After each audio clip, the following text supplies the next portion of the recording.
تنسى باب الجراج احيانا تطلع وما تسكره، تصير معنا كلنا مشغولين او نهوجس او مفاهين. حتى في طريقة سهلة جدا، فك الغطاء. نجي لم رقم 3 نخليه على فوق، زين. رقم 3 بدل ما هو على اون نخليه على اوف. وش الفائدة من اللي سويناه؟ يصير الباب يسكر من نفسه بعد دقيقة و5 ثواني، دقيقة على حسب عاد نوع الجهاز. انا عندي يسكر بعد دقيقة و5 ثواني. فتحت الان، بضع الريموت هنا، ابى اشغل المؤقت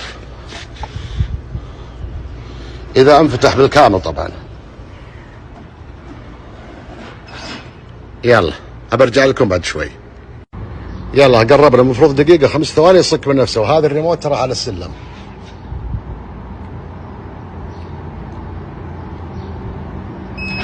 واحدة بواحدة يا مال الغنيمة.